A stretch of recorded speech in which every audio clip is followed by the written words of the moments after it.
এবারের মতন টি-20 বিশ্বকাপ থেকে পাকিস্তান টাটা বাই বাই খতম। এই যে সুপার 8-এ ইংল্যান্ড ভার্সেস পাকিস্তানের ম্যাচটায় পাকিস্তান হেরে গেল, তাতে পাকিস্তানের লোকরা কত দুঃখ পেয়েছে জানি না। আমি এবং আমার মতন সমস্ত ভারতবাসী কিন্তু মারাত্মক পরিমাণে খুশি হয়েছে। তার কারণ কুচো কিরমির জাত কোনো ভালো জায়গায় কোনো ভালো ইভেন্ট থেকে যত তাড়াতাড়ি বিদায় হয় তত তাড়াতাড়ি ভদ্র মানুষদের জন্য মঙ্গল। তো যাই হোক বন্ধুরা, গতকালকের ইংল্যান্ড ভার্সেস পাকিস্তানের এই ম্যাচটা ছিল শ্রীলঙ্কার পালেকেল্লের উইকেটে।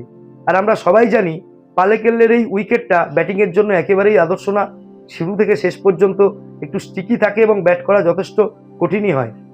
এমত অবস্থায় টসে জিতে পাকিস্তানের ক্যাপ্টেন সালমান আলী আগা তিনি প্রথমে ব্যাটিং করার সিদ্ধান্ত নেন এবং সিদ্ধান্তটা হিসেব মতো ঠিকই ছিল। তারা প্রথমে ব্যাট করে একেবারে কম রানও করেনি, 164। দেখুন, আপাত দৃষ্টিতে রানটা দেখতে কম মনে হলেও পালেকেল্লের মতো উইকেটে 164 খুব কম রান নয়। তো সেখানে পাকিস্তানের ব্যাটিং জঘন্য হয়েছে। একমাত্র সাহেবজাদা ফারহান একটা হাফ সেঞ্চুরি করেছেন। এছাড়া ডাবল ডিজিট রান পেয়েছেন বাবর আজম, ফকর জামান এবং সাদাব খান। বাবর আজম মাত্র 75 রানের জন্য সেঞ্চুরি পাননি। আর তিনি 24 বলে 25 রানের এই যে একটা টেস্ট ইনিংস খেলেছেন, মানে এই রকম ক্রিকেট আজকের দিনে মানে বিশ্বের কোনো টিম খেলবে না। মানে এই মুহূর্তে বিশ্বের যে লাস্ট র্যাঙ্কিং টিম উগান্ডার শেষ ব্যাটসম্যানও এইভাবে ব্যাট করবেন বলে আমার অন্তত মনে হয় না। এই বাবর আজমকে কেন লোকে টিমে রাখে সেটা শুধুমাত্র ওদের টিম ম্যানেজমেন্ট আর ওদের গভর্নমেন্টই বলতে পারবে। তো যাই হোক, ওরা টোটাল মোটামুটি খারাপ রান করেনি, একটা 164 রান করে 165-এর টার্গেট দিয়ে দেয় ইংল্যান্ডকে। কিন্তু ইংল্যান্ড ব্যাট করতে নামার পর ইনিংসের প্রথম বলেই শাহিন শাহ আফ্রিদির প্রথম বলেই ফিলিপ সল্ট হয়ে যান কট বিহাইন্ড। ফিলিপ সল্ট ছিলেন ওদের মারাত্মক ইনফর্ম একজন ব্যাটসম্যান। তিনি প্রথম বলে আউট হয়ে যেতেই ইংল্যান্ড পড়ে যায় আরও বিপাকে পড়ে যায়। আর তারপরে এই জোস বাটলারের চরম খারাপ ফর্ম, গোটা সিরিজটা জুড়ে উনি যা জঘন্য খেলছেন মানে সেটা মোটেই ওনার নামের সাথে যায় না। কিন্তু তবুও উনি জোস বাটলার নিজের দিনে যে কোনো বোলারের পিন্ডি চটকে মানে একেবারে তাকে সর্ষে ফুল দেখিয়ে দিতে পারেন চোখে, কিন্তু সেটা ঘটেনি। উনি প্রচণ্ড স্ট্রাগল করছিলেন এবং খুব তাড়াতাড়ি আউট হয়ে যান। তারপরে হ্যারি ব্রুক, মানে এই মুহূর্তে ইংল্যান্ডের ক্যাপ্টেন ইয়াং হ্যারি ব্রুক, তিনি একদিক আঁকলে রাখলেও উল্টো দিক থেকে এই Tom Banton, Will Jacks, Jacob Bethell সবই মোটামুটি এলেন এবং গেলেন। আমি তো মাঝখানের দিকে ভাবছিলাম যে ইংল্যান্ড ম্যাচটা হেরেই যাবে, কিন্তু ওই যে বলে মানে খেলার জন্ম বিলেত।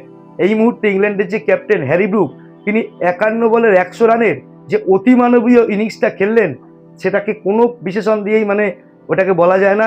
অসাধারণ একটা ইনিংস, মানে কি বলবো, আই ক্যাচি একটা ইনিংস, মানে দারুণ যে কোনো বিশেষণই ইনিংসটার জন্য কম। আনবিলিভেবল ব্যাটিং করেছেন তিনি। ওই রকমভাবে উল্টো দিক থেকে উইকেট পড়ে যাওয়া সত্ত্বেও প্রথম বল থেকে শেষ বল পর্যন্ত একবারও মনে হয়নি উনি বিন্দুমাত্র চাপে আছেন। তো যাই হোক, উনি সামান্য হেল্প পেলেন শ্যামপুরানের থেকে। শ্যামপুরানও এমন কিছু রান করেনি, 10-15।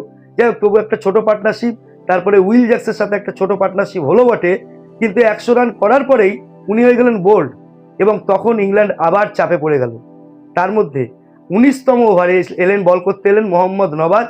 সেই সময় বাকি ছিল 12 বলে 5 রান। এরকম একটা অবস্থায় তিনি 19তম ওভারে দিলেন মাত্র 2 রান আর 2টো উইকেটও তুলে নিলেন। মানে ওইখানে ইংল্যান্ড প্রচন্ড পরিমাণে চাপে পড়ে গেছিল এবং আমি ওই খেলা দেখতে দেখতে মনে করছিলাম যে শেষ ওভারে ইংল্যান্ড চোখ না করে যায়, কিন্তু না, সেটা হয়নি। এলেন জোফরা চিওকা আর্চার, যিনি মেনলি বোলার কিন্তু তিনি ব্যাটও করতে পারেন। তিনি এসে লাস্ট ওভারের প্রথম বলেই একটা বাউন্ডারি মেরে ইংল্যান্ডের জয় নিশ্চিত করেন, ইংল্যান্ডের নকআউট নিশ্চিত করেন, ইংল্যান্ডের সেমিফাইনাল নিশ্চিত করেন।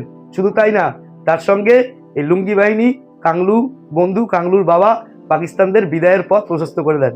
মানে কংগ্রাচুলেশন জোফরা আর্চার, কংগ্রাচুলেশন হ্যারি ব্রুক। অসাধারণ একটা ম্যাচ দেখলাম। আর সব থেকে বেশি আনন্দ পেলাম পাকিস্তান নামক উকুনরা এই টুর্নামেন্ট থেকে বাদ হয়ে গেছে।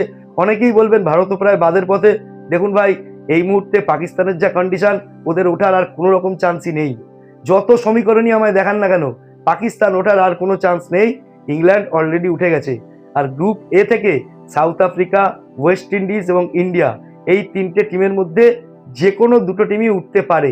তাই আপনি যদি বুকে হাত দিয়ে বলেই দেন ইন্ডিয়া বিশ্বকাপ থেকে অলরেডি বাদ হয়ে গেছে, তারা নকআউটে যেতে পারবে না, তাহলে আপনি হালকা মুতে শুয়ে বলুন, আপনি কিছু বোঝেন না খেলার। ইন্ডিয়ার এখনো হিউজ চান্স আছে, অনেক রকমের প্রবাবিলিটি আছে সেমিফাইনালে যাওয়ার। তো যাই হোক বন্ধুরা, এই খেলাটা দেখে আমি কিন্তু পার্সোনালি ভীষণ খুশি হয়েছি। আপনাদের কেমন লেগেছে অবশ্যই জানাবেন। আমার কথা আপনাদের ভালো লাগলে অবশ্যই একটা লাইক করবেন, চারিদিকে শেয়ার করবেন। আর পাকিস্তান সম্বন্ধে আপনার যদি নতুন কোনো গালাগালি জানা থাকে অবশ্যই কমেন্ট বক্সে জানাবেন।